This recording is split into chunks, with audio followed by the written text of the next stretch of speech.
आता पाहूया महत्त्वाच्या 25 बातम्या। फडणवीस आणि परमबीर सिंह यांच्यात मविया सरकार पाडण्यासाठी डील, अनिल देशमुखांचा आरोप। झूठ बोले कौवा काटे असं म्हणत फडणवीसांचं उत्तर। शरद पवार गटाकडून भाजपच्या समरजित घाटगेंना 2 वेळा संपर्क। मुश्रीफान विरोधात कागलमधून लढण्यासाठी पवार गटाचा घाटगेंना संपर्क, सूत्रांची माहिती। माझा प्रचार सुरू झाला आहे, निवडून येईन आणि मंत्रिमंडळातही दिसेल, समरजित घाटगेंच्या चर्चेवर हसन मुश्रीफांची प्रतिक्रिया। ठाकरे गटाचे संभाव्य उमेदवार संजय बाबा घाटगेंनी मुश्रीफांना पाठिंबा दिला। कागल विधानसभा मतदारसंघात मोठा ट्विस्ट, तर पाठिंबा दिल्यानं मला हत्तीचं बळ मिळालं, मुश्रीफांची प्रतिक्रिया। अजित पवार गटाचे आमदार प्रकाश सोळंके राजकारणातून निवृत्त, पुतण्या जयसिंग सोळंकेंना सोपवली जबाबदारी, तर प्रकृतीच्या कारणामुळे सोळंके निवडणूक लढणार नसल्याची धनंजय मुंडेंची माहिती। आगामी विधानसभेसाठी शरद पवार गटाकडून विशेष निरीक्षक म्हणून उत्तम जानकरांची निवड। माणखटाव तसंच मोहोळ विधानसभा मतदारसंघासाठी निवड। कर्जमाफी संदर्भातील कोणतीही माहिती सध्या कृषी विभागाकडे नाही, कर्जमाफी करण्याचे सर्व अधिकार हे सहकार विभागाकडे। कृषी मंत्री धनंजय मुंडेंची शेतकरी कर्जमाफीवर प्रतिक्रिया। उद्धव ठाकरे 3 दिवस दिल्ली दौऱ्यावर जाणार। ठाकरे उद्या सायंकाळी दिल्लीला दाखल होणार। 3 दिवसांच्या दौऱ्यात आदित्य ठाकरे आणि रश्मी ठाकरेंसह राजकीय भेटी घेणार। उद्या मुंबईत महायुतीच्या नियोजन समितीची महत्त्वाची बैठक। निवडणुकीच्या तयारीसाठी महायुतीकडून समितीची स्थापना। समितीत भाजप, शिंदे आणि अजितदादा गटाच्या 2-2 सदस्यांचा समावेश। कोल्हापूरमध्ये मवियात जागा वाटपाचा तिढा वाढण्याची चिन्ह। पवार गटाकडून कोल्हापुरात किमान 5 जागांचा आग्रह। चंदगड, राधानगरी, कागल, कोल्हापूर, उत्तर इचलकरंजी या 5 जागांची मागणी। मराठ्यांना 10% आरक्षणाचा फायदा झाला नाही, तर EWS रद्द करून मराठ्यांचं वाटोळ झालं, जरांगे आक्रमक। मनोज जरांगेंची EWS बद्दलची मागणी योग्य, आरक्षणाला पर्याय म्हणून महायुती सरकारने EWSची मागणी केली होती, प्रसाद लाड यांचं वक्तव्य।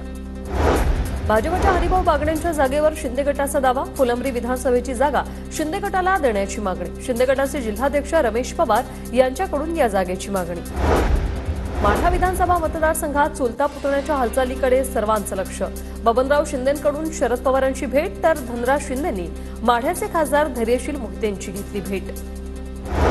लाडकी बहीण योजना हा सरकारचा धोरणात्मक निर्णय। लाडकी बहीण योजनेविरोधातील याचिका हायकोर्टाने फेटाळली। राज्य सरकारला हायकोर्टाकडून मोठा दिलासा। पुणे महानगरपालिकेच्या डॉ. बाबासाहेब आंबेडकर वसतिगृहात विद्यार्थ्यांची आरोग्य तपासणी। 2 विद्यार्थ्यांच्या मृत्यूनंतर मनसे विद्यार्थी संघटना आक्रमक। पुण्याच्या मुळशी तालुक्यातील पिरंगोट दासवे रस्त्यावर खड्ड्यांचं साम्राज्य। या खड्ड्यातून मार्ग काढताना वाहन चालकांची कसरत, रस्त्याची दुरुस्ती करा, नागरिकांची प्रशासनाकडे मागणी।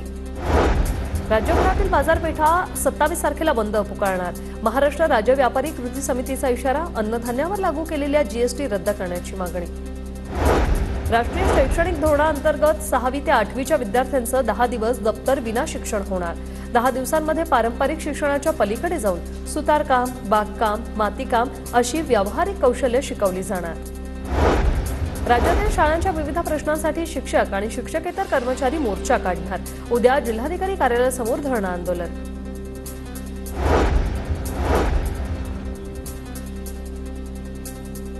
RT अंतर्गत खासगी शाळांमधील 25% रिक्त जागांवर प्रवेश प्रक्रिया सुरू।